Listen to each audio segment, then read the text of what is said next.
Si tu ne travailles pas, mon gars, si tu n'agis pas de telle sorte à ce que les gens se disent mon Dieu, mais comment ce gars fait-il tout ça? Si tu ne travailles pas à ce point, à un niveau hors norme, une action massive, une éthique de travail énorme qui va créer ta force, tu dois avoir cette discipline de vie. C'est juste un chemin. C'est un chemin normal que les gens considèrent anormal.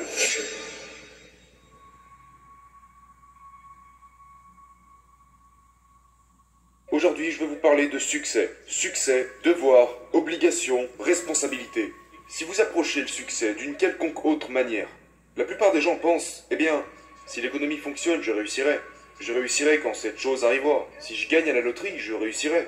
Écoutez, vous ne réussirez pas tant que vous ne l'exigerez pas. Ça ne marchera pas si vous ne l'affirmez pas. Si vous ne dites pas, c'est à moi, c'est important, vous ne réussirez pas. Je sais de quoi je parle, parce que je l'ai vécu. J'ai passé les 25 premières années de ma vie comme un spectateur, à regarder les autres réussir et à me demander pourquoi je n'y arrivais pas. Le succès est votre devoir, c'est votre obligation et votre responsabilité. Près de 90% des directeurs de vente disent qu'ils n'ont pas le temps. Et une fois encore, ça remonte à... Si vous saviez qu'il allait ajouter de l'argent à votre banque aujourd'hui, prendriez-vous le temps de le récupérer? Donc ils le feront, parce qu'ils prennent du temps pour les choses qui leur rapportent de l'argent. Si vous avez un client, espérons-le, si vous avez un client et que vous négociez un contrat avec ce client, et que vous avez un gros hamburger devant vous, j'espère vraiment que vous allez mettre le hamburger de côté pour travailler, parce que la priorité est de faire de l'argent.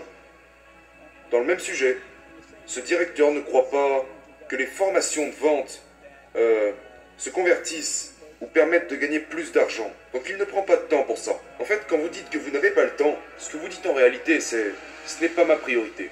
Parce que vous ne pensez pas que cela puisse vous rapporter de l'argent. Écoute, tu veux que ton éthique de travail soit si élevée que les gens t'admireront pour ça. Donc je vais te poser une question maintenant. Est-ce que les gens te connaissent-ils vraiment grâce à ton incroyable éthique de travail?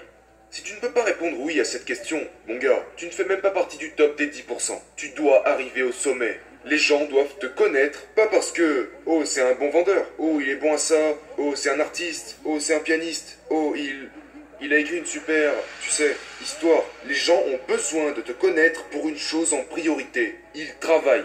Il produit. Le gars est là tous les jours. Le gars se met la pression et se pousse lui-même. Parce que la vérité est que, peu importe si vos idées sont bonnes, ou si vos compétences sont bonnes, si tu ne travailles pas, mon gars, si tu n'agis pas de telle sorte à ce que les gens se disent « Mon Dieu, mais comment ce gars fait-il tout ça ?» Si tu ne travailles pas à ce point, à un niveau hors norme, une action massive, une éthique de travail énorme qui va créer ta force, tu dois avoir cette discipline de vie. C'est juste un chemin. C'est un chemin normal que les gens considèrent anormal.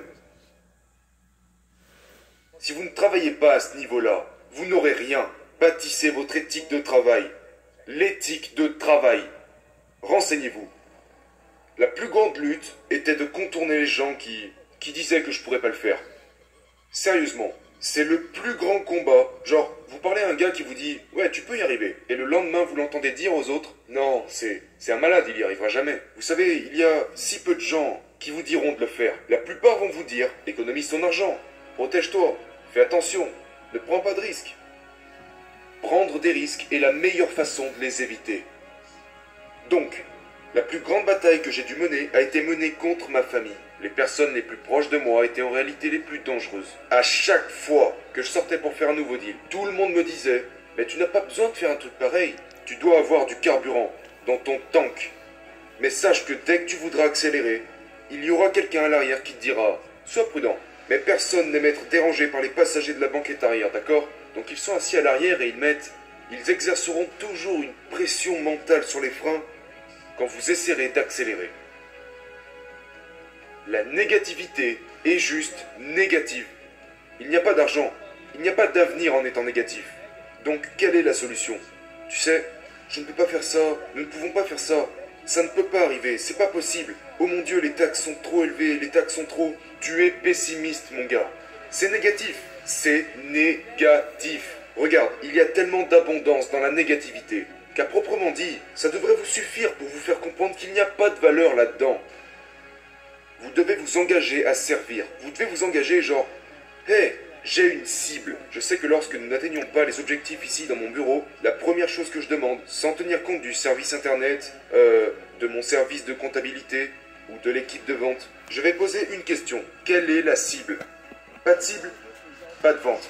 Donc si vous avez un rôle, si vous êtes dans le service ou peu importe, assurez-vous d'avoir une cible, évaluez cette cible chaque heure. Si vous voulez vraiment des résultats, évaluez votre cible toutes les heures en vous posant la question qu'est-ce que nous avons fait dans les 60 dernières minutes. Je vous le promets, faites ces deux choses simples. N'apprenez même rien sur la façon de vendre quoi que ce soit. Ayez une cible, évaluez-la toutes les heures et je vous garantis que vos ventes vont exploser. Dans toutes les entreprises que je possède, j'ai entre 4 et 5 sources de revenus par entreprise. Je ne vais certainement pas dépendre d'un seul produit. Une fois que je reçois les bénéfices de ces 4 flux provenant d'une de mes entreprises. D'accord? Par exemple, dans cette entreprise, c'est un projet en ligne appelé Cardone University. Donc il y a des conférences, il y a des livres, il y a des audios et des MP3. Ce sont 4 flux d'argent venant d'une de mes entreprises. Et à un moment donné, je me dis, ok, lançons une nouvelle entreprise. Donc je vais construire une nouvelle entreprise en parallèle. Comme un skieur, d'accord? Je ne veux pas que les skis se croisent. Je veux qu'elles soient parallèles. Afin que tout ce que je ne peux peut-être plus faire dans cette entreprise, je vais l'externaliser à un partenaire, en construisant une deuxième entreprise. Ensuite, une fois que ces deux skis sont en harmonie, peut-être que je vais bâtir une troisième entreprise ici pour laquelle j'ai une passion qui n'a rien à voir avec les deux premières entreprises. Ce n'est pas de la diversification, c'est un accroissement puissant de flux monétaires. Et quand j'investis dans cette troisième entreprise, je vais prendre l'argent des deux premières entreprises et dire, s'il y a une bonne affaire, foncez.